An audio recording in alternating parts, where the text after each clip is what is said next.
आज आपण एका अशा पुस्तकाच्या प्रकरणावर बोलणार आहोत जे गुगलसारख्या कंपन्यांमध्ये विचारल्या जाणाऱ्या विचित्र आणि डोकं चक्रावून टाकणाऱ्या मुलाखतीच्या प्रश्नांमागे काय विचार असतो हे उलगडतं. हो, आणि याची सुरुवातच जिम नावाच्या उमेदवाराच्या अनुभवाने होते. त्याला मुलाखतीत विचारलं जातं, जर तुम्हाला एका पेनीच्या उंची इतकं लहान करून एका चालू नसलेल्या ब्लेंडरमध्ये टाकलं तर तुम्ही बाहेर कसे निघाल? जबरदस्त सुरुवात. आणि ही सुरुवात खूपच प्रभावी आहे, म्हणजे ती वाचकाला लगेच कथेशी जोडून ठेवते. पण मला वाटतं की याची खरी अडचण त्यानंतर सुरू होते. कुठे? ज्या प्रकारे ही कथा पुढे जाते तिथे कुठेतरी मूळ मुद्दा विस्कळीत होतो. म्हणजे लेखकाला जे सांगायचं आहे ते दोन पूर्णपणे वेगळ्या उदाहरणांमुळे नीट पोचत नाहीये असं वाटतं. अगदी. तुम्ही तो धागा बरोबर पकडला आहे. अडचण अशी आहे की प्रकरण जिम आणि त्या ब्लेंडरच्या प्रश्नाने इतकं नाट्यमय आणि आकर्षकपणे सुरू होतं की हो, आपण स्वतःला लगेच जिमच्या जागी पाहू लागतो. बरोबर. आपल्या मनात विचार सुरू होतात की अरे, मी असतो तर काय केलं असतं. पण ही उत्सुकता जेव्हा शिगेला पोहोचते तेव्हाच अचानक जिमची कथा थांबवली जाते. आणि मग आपण जातो मुलाखतीच्या प्रश्नांच्या वेगवेगळ्या प्रकारांवर. हो, वर्तणूकविषयक, व्यावसायिक प्रश्न आणि त्यानंतर या क्रमानंतर पुढची संख्या कोणती, अशा एका पूर्णपणे वेगळ्या आणि खरं तर लांबचं कोड्याकडे आपण वळतो. आणि त्यामुळे होतं काय की जिमच्या कथेमध्ये जो भावनिक गुंतवणुकीचा भाग असतो तो पूर्णपणे तुटतो. हो, अगदी. हे असं आहे की तुम्ही एक थ्रिलर चित्रपट पाहताय आणि अचानक मध्येच कोणीतरी चॅनल बदलून गणितावरची डॉक्युमेंटरी लावलीय. हा, बरोबर. जेव्हा आपण पुन्हा ब्लेंडरच्या उत्तराकडे येतो तोपर्यंत ती मूळ उत्सुकता आणि जिमच्या परिस्थितीशी असलेली जवळीक ती खूप कमी झालेली असते. खरं. तोपर्यंत वाचकाच्या मनातला तो संदर्भच पुसट झालेला असतो. त्याला आठवण करून द्यावी लागते की अरे हो, आपण जिमबद्दल बोलत होतो. या संरचनेमुळे युक्तिवादाचा जो एकसंधपणा आहे तो राहत नाही. असं वाटतं की दोन चांगली पण न जोडलेली उदाहरणं एकत्र ठेवलीयत. पण मग दोन्ही उदाहरणं ठेवण्यामागे लेखकाचा काही विशिष्ट हेतू असू शकतो का? म्हणजे गुगलच्या मुलाखतीची व्याप्ती दाखवणं, ते किती वेगवेगळ्या प्रकारची विचारप्रक्रिया तपासतात हे दाखवण्यासाठी. जर तसं असेल तर फक्त एकाच उदाहरणावर लक्ष केंद्रित केल्यामुळे तो मुद्दा हरवला जाईल असं नाही का वाटत? खूप महत्वाचा प्रश्न आहे. आणि तुमचा मुद्दा बरोबर आहे. लेखकाचा हेतू कदाचित तोच असेल, पण तो हेतू साध्य करण्याची पद्धत अधिक प्रभावी असू शकते. यावर दोन मुख्य मार्ग आहेत. अच्छा. पहिला आणि माझ्या मते सर्वात प्रभावी मार्ग म्हणजे संपूर्ण प्रकरण फक्त ब्लेंडरच्या प्रश्नावरच केंद्रित ठेवणं. फक्त ब्लेंडरवर? हो. जिमच्या कथेने सुरुवात करा. त्याने दिलेली सर्वसामान्य उत्तरं, जसं की खिशातले पैसे किंवा बेल्ट वापरून दोरी बनवणं, यांचं विश्लेषण करा. त्यानंतर मुलाखत घेणाऱ्यांनी ती उत्तर का नाकारली हे सविस्तर सांगा. ठीक आहे. मग याच एका उदाहरणाचा आधार घेऊन स्केलिंग लॉसारख्या वैज्ञानिक संकल्पना आणि गुगलला उमेदवाराकडून अपेक्षित असलेली आउट ऑफ द बॉक्स विचार प्रक्रिया समजावून सांगा. यामुळे युक्तिवाद अधिक घट्ट आणि एकाच धाग्यात बांधलेला राहील. आणि ते संख्याक्रमाचं कोडे? ते कोडे किंवा इतर प्रश्नांचे प्रकार नंतरच्या प्रकरणामध्ये स्वतंत्रपणे आणि अधिक खोलात जाऊन हाताळता येतील. म्हणजे एका वेळी एकाच गोष्टीवर पूर्ण लक्ष केंद्रित करणं. यामुळे वाचकाला गोंधळात न टाकता संकल्पना अधिक स्पष्टपणे समजेल. आणि दुसरा मार्ग, समजा लेखकाला दोन्ही उदाहरणं ठेवायचीच असतील तर त्यांना एका स्पष्ट विषयाखाली एकत्र जोडावं लागेल. म्हणजे त्यांच्यात एक पूल बांधावा लागेल. तो कसा? लेखकाने असं स्पष्ट करायला हवं की गुगल दोन पूर्णपणे भिन्न प्रकारच्या सर्जनशीलतेची चाचणी घेतं. मग स्पष्ट करा की ब्लेंडरचं कोडे हे प्रक्रिया आधारित विचार कसा करावा हे तपासतं. म्हणजे दिलेल्या मर्यादित परिस्थितीतून मार्ग कसा काढायचा. आणि संख्याक्रमाचं कोडे? तर संख्याक्रमाचं कोडे हे दृष्टिकोन बदलण्याच्या क्षमतेची चाचणी घेतं. म्हणजे समस्येकडे पाहण्याचा पारंपरिक मार्ग सोडून पूर्णपणे नवीन दृष्टिकोन कसा स्वीकारायचा. मग तुम्ही या दोन्ही कोडांच्या उद्देशांची थेट तुलना करू शकता. अच्छा. म्हणजे असं केल्याने वाचकाला कळेल की ही दोन वेगळी उदाहरणं का दिली आहेत आणि ती एका मोठ्या संकल्पनेचे दोन भाग आहेत. अगदी. ठीक आहे. म्हणजे संरचनेचा मुद्दा आपण बघितला. आता समजूया की लेखकाने तुमची सूचना मानली आणि प्रकरण फक्त ब्लेंडरच्या प्रश्नावर केंद्रित केलं. तरीही मला त्यात एक दुसरी अडचण जाणवली. कोणती? या प्रकरणातील उत्तरं बौद्धिकदृष्ट्या खूप आकर्षक आहेत, यात वादच नाही. पण एक वाचक म्हणून विशेषतः जो नोकरीचा उमेदवार आहे, त्याला यातून प्रत्यक्ष कृती करण्यासारखं काहीच मिळत नाही.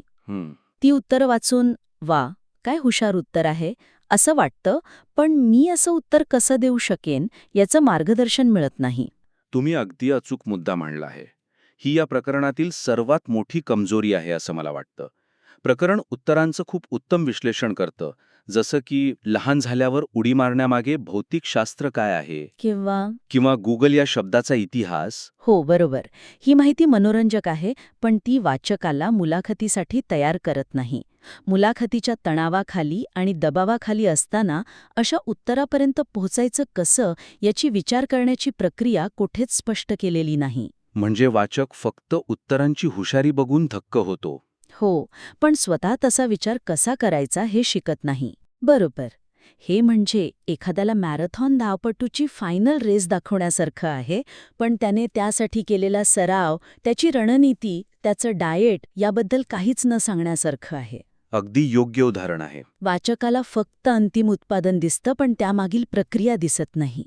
मग यातील माहिती अधिक उपयुक्त कशी बनवता येईल, जेणेकरून वाचकाला फक्त ज्ञान नाही तर एक कौशल्य मिळेल? यासाठी केवळ हुशारीची उत्तरं देण्याऐवजी त्या उत्तरांपर्यंत पोचवणारी विचारसरणी, एक प्रकारची मानसिक चौकट किंवा फ्रेमवर्क शिकवण्यावर भर द्यायला हवा. फ्रेमवर्क? हो.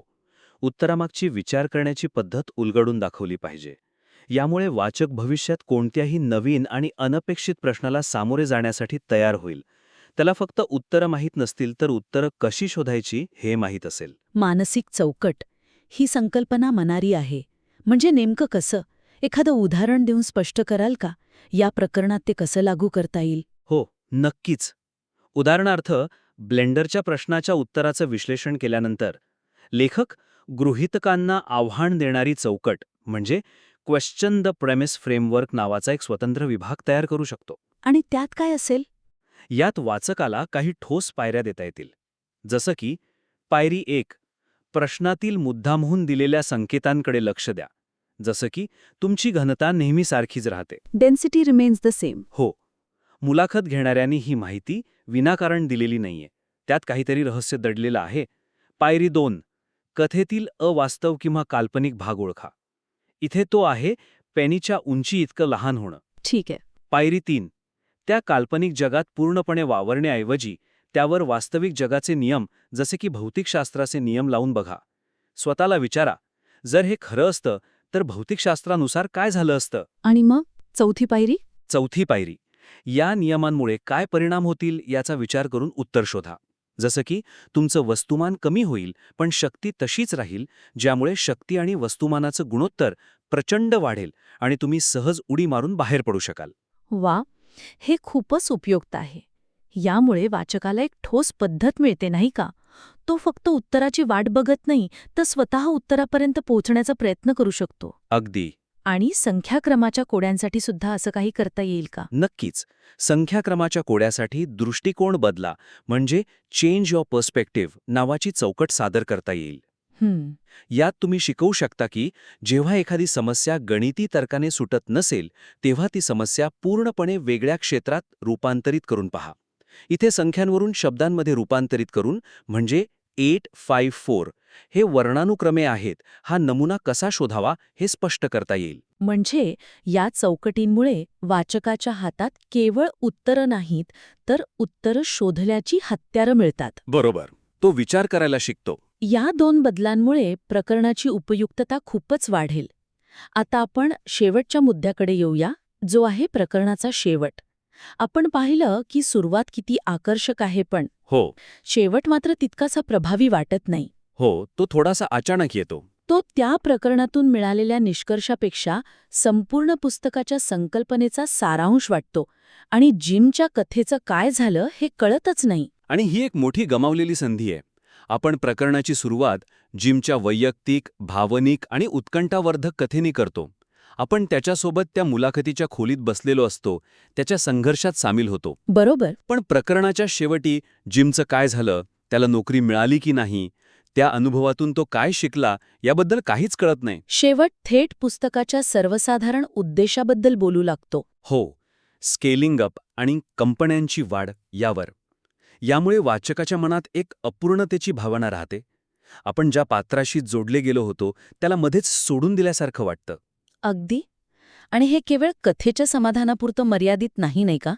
जेव्हा वाचक एखाद्या पात्राशी भावनिकरित्या जोडला जातो तेव्हा त्या पात्राच्या माध्यमातून दिलेला धडा जास्त प्रभावी ठरतो. नक्कीच. जिमचं पुढे काय झालं हे न सांगितल्यामुळे तो धडा हवेतच विरून जातो. मग शेवट अधिक प्रभावी कसा करता येईल जेणेकरून वाचकाला ते प्रकरण पूर्ण झाल्यासारखं वाटेल? त्यासाठी प्रकरणाला एक पूर्ण वर्तुळात आणणं गरजेचं आहे. शेवटाला सुरुवातीच्या कथेशी पुन्हा जोडणं अत्यंत आवश्यक आहे. म्हणजे एक क्लोजर देणं. हो, एक क्लोजर. ज्या कथेने तुम्ही वाचकाला आकर्षित केले होतं त्याच कथेला एका तर्कसंगत आणि भावनिक शेवटापर्यंत आणलं पाहिजे. याचे काही ठोस मार्ग सुचवू शकाल का? म्हणजे लेखकानं शेवट कसा लिहायला हवा याचे एखादे उदाहरण? नक्कीच. इथेही 2 उत्तम मार्ग असू शकतात. एक मार्ग म्हणजे प्रकरणाचा शेवट जिमच्या दृष्टिकोनातून करणं. अच्छा. उदाहरणार्थ तुम्ही असं लिहू शकता, त्या दिवशी जिमला नोकरी मिळाली नाही. ब्लेंडरच्या समस्येवर भौतिकशास्त्राचे नियम लावण्याचा विचार त्याच्या मनात आलाच नाही. तो फक्त कपड्यांची दोरी बनवण्याचा किंवा भिंतीवर चढण्याचा विचार करत राहिला. हां. पण त्या अनुभवातून तो एक महत्त्वाचा धडा शिकला. ही मुलाखत तुमच्या ज्ञानाची नव्हती, तर तुमच्या कल्पनाशक्तीची आणि समस्येकडे पाहण्याच्या तुमच्या मूळ दृष्टिकोनाची परीक्षा होती. कधीकधी समस्येवर मात करण्यासाठी तुम्हाला तिच्या आत राहून नाही, तर तिच्यातून उडी मारून बाहेर पडावं लागतं. हां. शेवट खूपच प्रभावी आहे. तो जिमच्या अपयशाला सुद्धा एक अर्थ देतो आणि प्रकरणाचा मुख्य संदेश अधोरेखित करतो. याने कथेला एक भावनिक आणि समाधानकारक शेवट मिळतो. आणि दुसरा पर्याय कोणता? दुसरा मार्ग म्हणजे प्रकरणात उल्लेख केलेल्या स्केलिंग अप या अमूर्त संकल्पनेला थेट ब्लेंडरच्या समस्येशी जोडणं. म्हणजे रूपक म्हणून. हो, अगदी. शेवट असा असू शकतो, ब्लेंडरचा प्रश्न केवळ एक कोडे नाही, तो व्यवसायाच्या वाढीचं एक रूपक आहे. लहान स्तरावर काम करणारा उपाय, जसे जिमने कपड्यांपासून बनवलेला दोर, मोठ्या स्तरावर हमखास अयशस्वी ठरतो. आणि खरा उपाय, खरा नाविन्यपूर्ण उपाय तोच असतो जो तुम्हाला समस्येच्या चौकटीतून बाहेर उडी मारण्याची संधी देतो. अगदी त्या लहान झालेल्या माणसाप्रमाणे. गुगलला असे लोक हवे होते जे केवळ समस्या सोडवत नाहीत, तर समस्येची परिभाषाच बदलून टाकतात. हा शेवट कथेला एका मोठ्या व्यावसायिक संकल्पनेशी जोडतो, पण ते करत असताना सुरुवातीच्या उदाहरणाचा धागा सोडत नाही. थोडक्यात सांगायचं तर या प्रकरणात 3 मुख्य सुधारणा सुचवता येतील. पहिली, कथेचा ओघ कायम ठेवण्यासाठी उदाहरणांची पुनर्रचना करणं. म्हणजे शक्यतो एकाच उदाहरणावर लक्ष केंद्रित करून युक्तिवाद अधिक घट्ट करणे. बरोबर. दुसरी, केवळ काय उत्तर आहे हे न सांगता त्या उत्तरापर्यंत कसे पोहोचायचे यासाठी वाचकाला ठोस मानसिक चौकटी किंवा पद्धती देणं. आणि तिसरी, सुरुवातीच्या कथेला शेवटी जोडून प्रकरणाला एक समाधानकारक आणि अधिक प्रभावी शेवट देणे. अगदी बरोबर. हे बदल केले तर हे प्रकरण केवळ काही मनोरंजक कोड्यांचं संकलन न राहता वाचकांसाठी एक अधिक मार्गदर्शक, कृतीकेंद्रित आणि कायम लक्षात राहणारा अनुभव ठरू शकेल. नक्कीच. तुमच्या कामात सुधारणा करण्यासाठी तुम्ही ते पुन्हा आमच्याकडे पाठवू शकता. आम्हाला ते बघायला नक्कीच आवडेल.